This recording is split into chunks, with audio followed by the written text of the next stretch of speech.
Qui tantissimo. Good afternoon, everyone. I'm Elisa today, a travel curious guide in Rome. I want to give you some more information about the Coliseum and the legend of Romulus and Remo. For those who missed the live or watched the live, we had some few technical problems because it's too hot, so the phone was melting. So here we are at the Coliseum.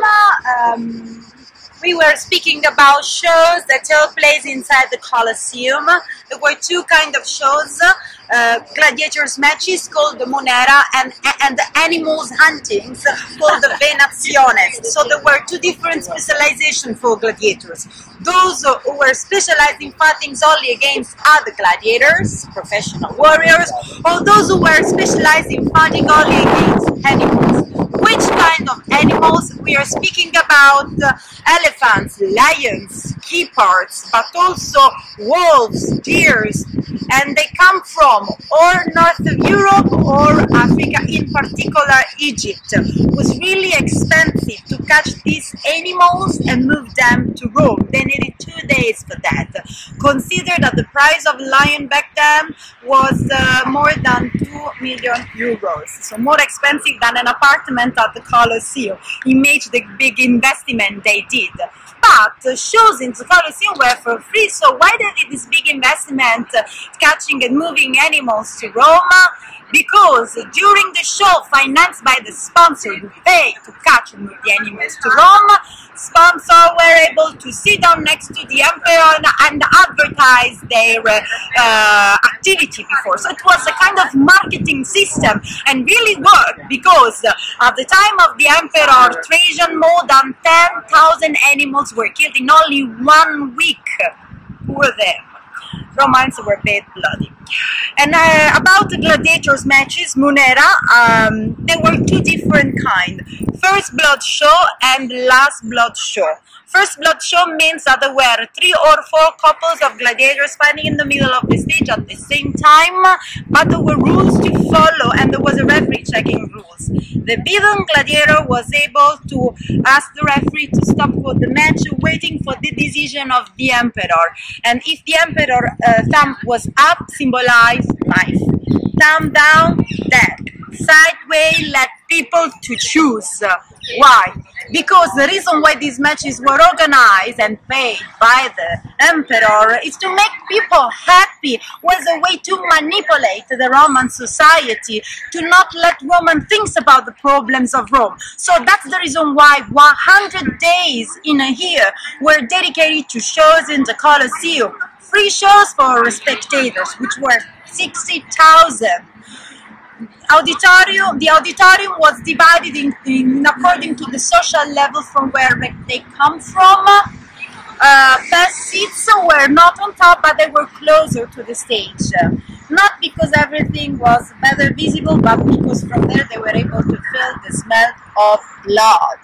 They loved that back then. So the imperial family and senators sat down on the first floor. Second was for priests and priestesses, called the virgins. Then soldiers, merchants, common married men, and the last floor, which was up there, big part is missing right now because it fell down during an earthquake in 1348 after nails were removed from the marble. That's why big holes. That area was arranged as a porch of columns with no seats and was for the last important part of the society, women and slaves. It's incredible to believe, but this monument was equipped with an awning to protect from the strong sun. Like today could be very useful for us. I'm melting right now. So the awning was on very top and was made up of linen strips fastened all together with the connected by ropes to blocks of marble that were located all around the Coliseum. They still exist. This tent was in linen, so was not used to protect from the rain, but just from the sun. So was open during the sunny days and closed during rainy days. All around the Coliseum used to be gyms where gladiators did their training. Like we have one called Ludus Magnus. It was the main gladiators gym and it was connected to the Coliseum by an underground passage. Incredible, but we still have the ruins of this gym. It's along the street called the Via Giovanni in Laterano, which is also popular as the Rainbow Streets in Rome. There are all gay pubs there, and it's the center, one of the center of the Movita in Rome. In the same area, we also have good restaurants, but for those who come to Rome, we are waiting for you with open arms. Of course, my advice is just if you want to enjoy a nice view, drinking maybe a spritz or another drink for the aperitif time, go to one of the places that face the Coliseum. But if you really want to have good food to eat, don't go there because the area is too touristy. Right behind main buildings that are right in front of the Coliseum, we have very good trattoria, which means a local restaurant, or also fancy places. Where I used to go with my friends, it's called the Pasqualino al Colosseo. The food is very good and prices are not too exaggerated as used to be in Rome. Otherwise, for a good pizza, there is the Pizza Forum, which is on the famous Rainbow Street I was telling you about. Here, we are on the other side of the Arch of Constantine. For those who were able to listen to me during the live, I told that decorations above the lateral archways as statues on the very top are not dating back to the Constantine's time, but they are older than the Constantine's time because they come from other monuments from the 1st to the 2nd century AD. So Constantine did not have time to waste. He needed to go back to Istanbul, which back then was called Constantinople, because he moved the capital of the Roman Empire from Rome to Constantinople. So as he was in a hurry, they spent only 3 years to build this monument, and to be so quick, they recycle decorations. Another thing I really want to show you is the area of the temple dedicated to the goddess Venus and the goddess Rome. That's the area where there was the statue of the Colossus of Nero, the one that gave the name to the Coliseum, because the Coliseum was higher than the Colossus of Nero. The statue was moved 100 years after the construction of the amphitheater by the Emperor Hadrian, who at the place of the Nero Square built the temple of the goddess Venus and the goddess Rome. It was the biggest temple of Rome. It was surrounded by 12 columns on 4 sides, and there were 2 rooms called the cellas.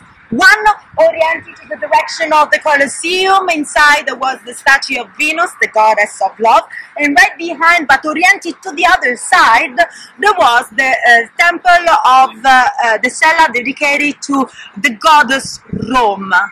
But we are not really sure about Rome, because if you read the word on the other side and the other way, it's Amor, and Amor was Cupid, the son of Venus. So, or the temple of Venus in Rome, or the temple of Cupid and Venus.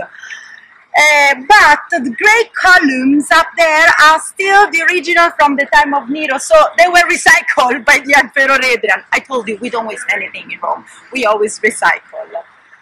And right on the other side of these ruins there is the Valley of the Roman Forum. My friend, this was the center of the Roman Empire. Look at the hills. Palatine Hill, where Rome was founded by Romulus, where emperors used to live. The first palace, destroyed by the fire of Nero, was later rebuilt by the Emperor Domitian after he completed the Colosseum. Why? Because emperors were spoiled, even back then. He wanted to enjoy the view of the Coliseum from his palace, so that's why he rebuilt the palace on the Palatine Hill. And we still have beautiful ruins about it. At the end of the street, there is the Aventine Hill. It was the last of the 7 hills connected to the memory of Remo, because that's the hill where Remo watched out the birds, where he lost the competition. And as the king of Rome did not want people to remember that he killed his brother, they included at last in the Roman walls. So was the last of the 7 hills. But my wish is to live on the Aventine Hill, because in the past was the place where just stranger, Jewish and poor people were able to live. Now it's a very nice place, and there are only villas, gardens and churches up there. So quite fancy place to live. In these few minutes, I hope I was able to give you a nice taste of how beautiful, fascinating and interesting Rome is. So when lockdown restrictions will end in your country, I hope Rome will be on top of your list. I want to thank Travel Curious because it gave me the opportunity to share my passion with you. I love my job and I love history, and I'm a big traveler, so that's the perfect job for me. If you would like to show your appreciation, you can leave me a tip on travelcurious.com/staycurious. You can find it at the bottom. If you do make your appreciation, Travel Curious will give you back the same amount as a voucher for a discount you can use for another tour. I wait you in Rome for another adventure to enjoy together. Bye!